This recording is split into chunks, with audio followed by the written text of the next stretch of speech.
Audio Jungle. Kemudian pertanyaan yang berikutnya, pertanyaan yang nomor 4 datang dari Oktavianita MWDDH Mawaddah mungkin ini ya. Pertanyaannya, Assalamualaikum warahmatullahi wabarakatuh. Ustazah izin bertanya. Terkadang masalah penyakit mental sering dikaitkan dengan kuatnya iman. Penyakit mental yang terjadi misalnya dididik oleh orang tua yang kasar dan keras hingga membawa luka ketika dewasa, seperti menjadi pemurung, merasa banyak ancaman ketika bertemu orang lain, yang dimana seseorang ini pun tidak menginginkan hal itu terjadi karena kehendak Allah Subhanahu wa ta'ala juga. Bagaimana Islam memandang mental yang terluka, Ustazah?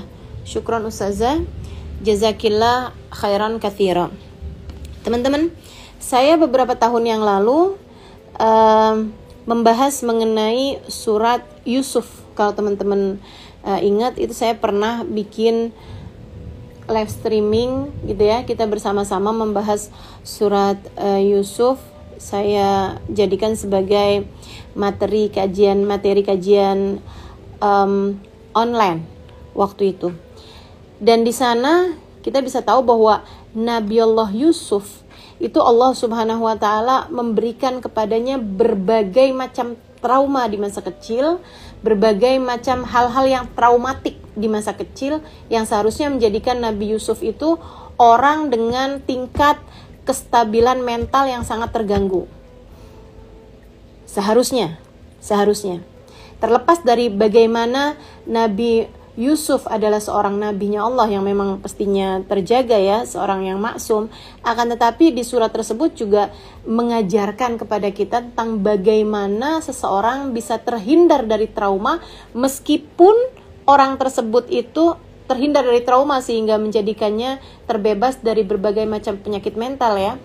Meskipun orang tersebut datang dalam kehidupannya berbagai hal yang traumatik. Saudaraku sekalian, Nabi Yusuf itu masa kecilnya dibully. Kurang dibully apa? Sampai dijatuhkan ke dalam sumur. Kurang kasar apa, kurang keras apa bulian yang datang kepada Nabi Yusuf sampai menjadikan Nabi Yusuf itu dilemparkan ke dalam sumur, teman-teman. Dan yang melemparnya ke dalam sumur itu bukan penjahat, bukan seorang kriminal misalnya gitu ya, bukan, akan tapi justru adalah orang-orang yang seharusnya sangat menyayangi dia, yaitu dari saudara-saudaranya sendiri gitu, abang-abangnya sendiri gitu kan. Itu yang melemparkan beliau ke dalam sumur.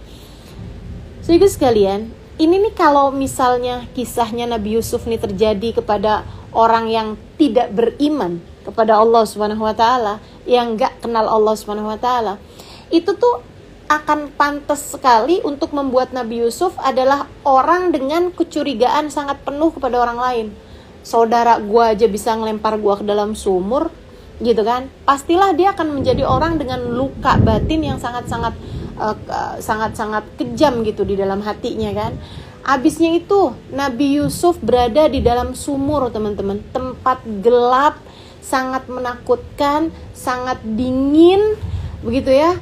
Takut ada binatang, takut ada ular, takut ada berbagai macam hal lah yang menakutkan, tambah lagi dengan kegelapannya, apalagi datang malam gitu kan. Dan Nabi Yusuf bukan beberapa jam aja ada di tempat tersebut, bahkan berhari-hari. Saudaraku sekalian saya muliakan gitu. Ini pantasnya membuat Nabi Yusuf jadi memiliki trauma terhadap tempat gelap, menjadikan Nabi Yusuf itu juga berada dalam trauma berada di tempat sempit gitu ya. Dan trauma juga terhadap semua bunyi-bunyian, semua suara-suara air misalnya, atau bahkan mungkin membuat Nabi Yusuf trauma dengan air.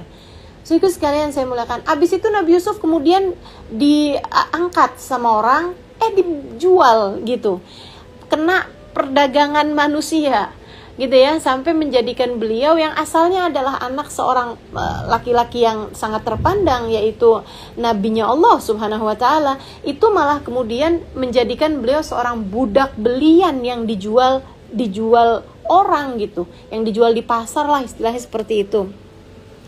Teman-teman sekalian yang saya muliakan, ini kan seharusnya juga membuat Nabi Yusuf nggak memiliki kepercayaan lagi kepada orang lain gitu. Membuat Nabi Yusuf menjadi orang dengan karakter yang sangat bengis, sangat jahat, sangat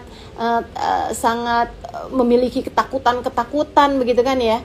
Kemudian abisnya udah selesai semua trauma-trauma itu, Nabi Yusuf juga mendapatkan pelecehan seksual, teman-teman. Nabi Yusuf tinggal di rumah majikannya gitu kan, yang kemudian Nabi Yusuf digodain lah gitu oleh majikannya gitu ya, seorang perempuan yang juga adalah seorang perempuan yang cantik, yang merupakan istri dari dari Al-Aziz gitu kan.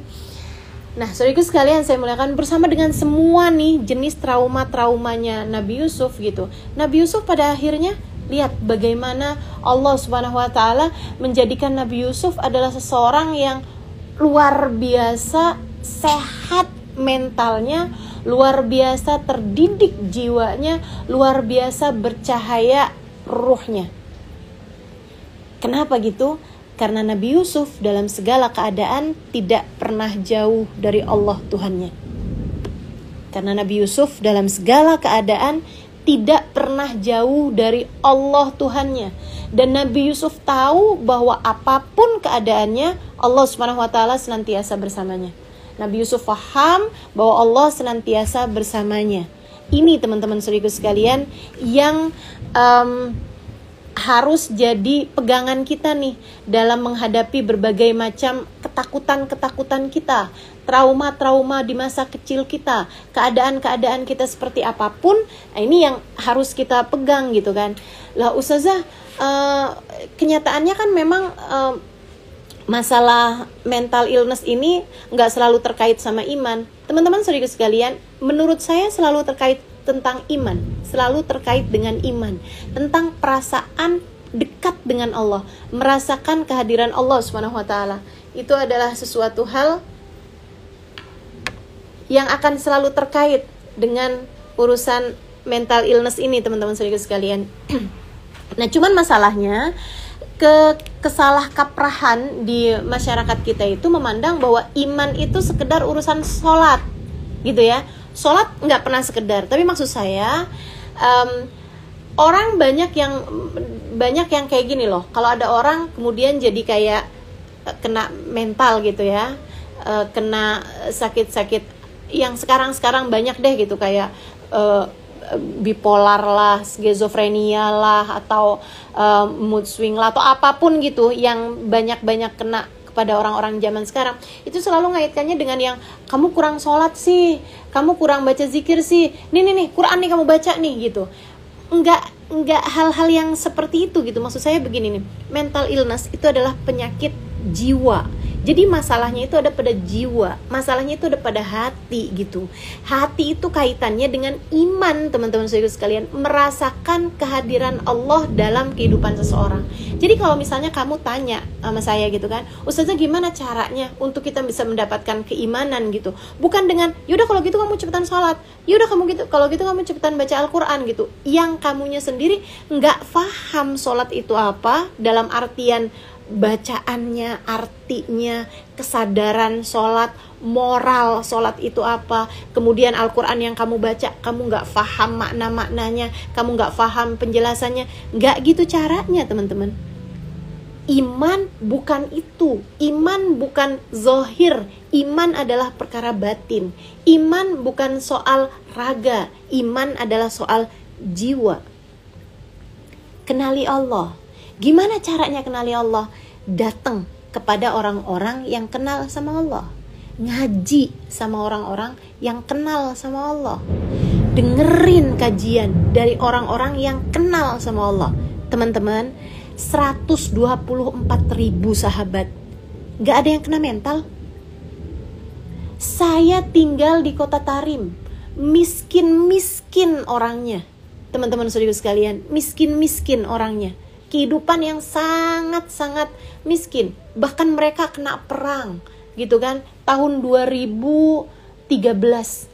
Itu mereka kena perang, teman-teman. Harga bensin naik 5 kali lipat. Bukan 50%, 5 kali lipat harga bensinnya. Teman-teman sekalian yang saya muliakan, apakah mereka banyak yang jadi pasien rumah sakit jiwa? Enggak pernah. Saya enggak pernah dapati satu orang pun gila di Tarim. Saya tidak pernah mendapati orang di Tarim gila, teman-teman sekalian. Kenapa? Iman ada di dalam hati mereka, merasakan kehadiran Allah dalam kehidupan mereka. Jadi itu sih yang harus kamu kerjakan gitu kan. Ada ulama banyak di kota Tarim. Mereka datang kepada para ulama-ulamanya. Mereka mendengarkan kajian-kajiannya. Dan kalau datang Ramadan kayak begini nih, saya ngelihat mereka udah kayak malaikat, teman-teman. Mereka terawih sampai dengan begitu panjangnya terawih mereka gitu. Sayyidil Habib Umar bin Hafid aja ngimamin itu dengan sekitar 2 juz Al-Quran setiap malamnya, sehingga beliau menghatamkannya pada malam ke-17 dari bulan suci Ramadan nanti gitu.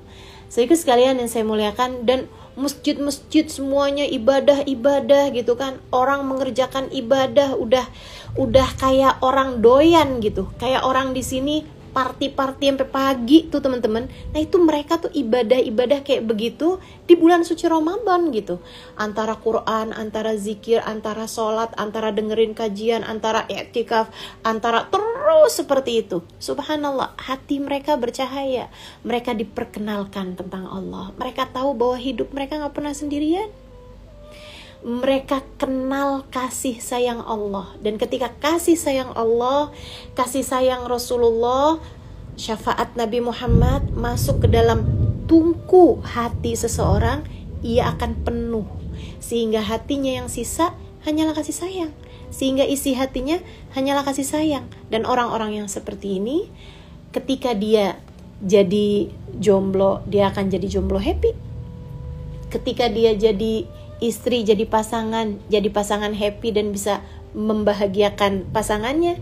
Ketika dia jadi orang tua, dia bisa jadi orang tua yang bisa mengenalkan Allah kepada anak-anaknya. Saya bahkan pernah dengar dari Sayyidil Habib Umar bin Hafid, katanya beliau, kami nih orang-orang Tarim, kalau kami bangun di waktu malam, dan mereka memang selalu bangun ya di waktu malam, kami akan membangunkan, atau ketika kami bangun di waktu malam, kami akan membangunkan bahkan anak-anak kecil kami.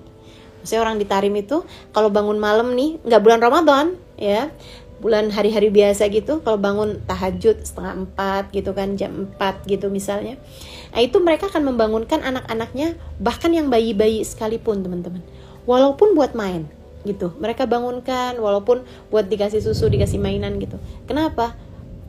Mereka bilang dengan 2 alasan.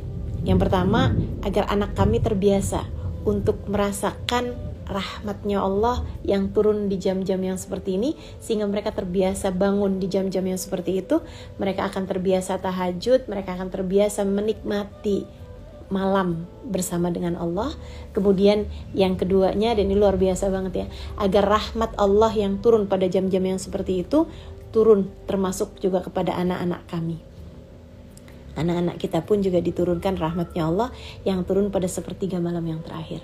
Nah, luar biasa banget kan. Anak-anak yang seperti ini akan aman dari mental illness teman-teman, akan aman dari mental yang tidak baik seperti itu.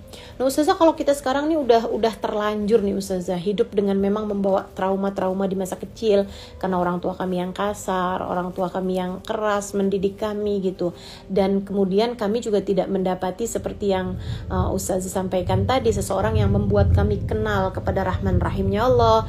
Kami nggak ketemu sama seseorang yang bisa mengenalkan kepada kami kasih sayangnya Rasulullah Muhammad SAW.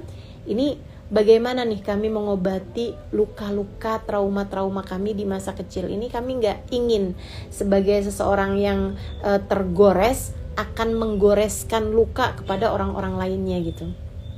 Sehingga sekalian yang saya muliakan, kalau itu adalah pertanyaanmu, saya sarankan tak ada yang terlambat gitu. Mulailah untuk mengosongkan tangki-tangkimu tersebut itu dengan memasukkan lebih banyak kasih sayang Allah Subhanahu wa taala.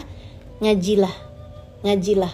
Dengarkan lebih banyak kajian-kajian yang membuatmu kenal sama Allah Subhanahu wa taala. Di sanalah terdapat obatmu, teman-teman. Di sana terdapat kesembuhanmu.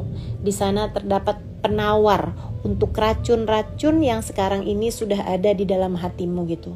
Itu tungku yang ada dalam hatimu tuh yang perlu untuk mendapatkan kasih sayang, yang sekarang sudah banyak sampah-sampahnya, keluarkan. Cara mengeluarkannya mungkin kamu gak ngerti, karenanya kamu perlu untuk hadir di majelis-majelis ilmu. Setiap kali kamu merasa rindu kepada Allah, setiap kali kamu merasa malu kepada Allah, setiap kali kamu mengingat Allah hingga berlelehan air matamu, atau setiap kali kamu merindukan Nabi Muhammad, setiap kali sampai dengan kamu meneteskan air mata kerinduan kepada Nabi Muhammad, itu adalah air-air yang Allah Subhanahu wa taala gunakan untuk mulai membersihkan tungku hatimu tersebut sampai ia menjadi bersih, kemudian terisi dengan kasih sayang Allah Subhanahu wa taala. Ketika hatimu sudah mulai berisi dengan kasih sayang Allah, yang ada adalah selalu rahmat yang kamu tebarkan kepada siapapun. Begitu ya. Jadi nih buat yang bertanya nih, insyaallah mudah-mudahan mendapatkan pencerahan dan kejelasan insyaallah tentang bagaimana seharusnya kita menjalani kehidupan sehingga terbebas dari semua trauma-trauma kita insyaallah. Mudah-mudahan bermanfaat. Kemudian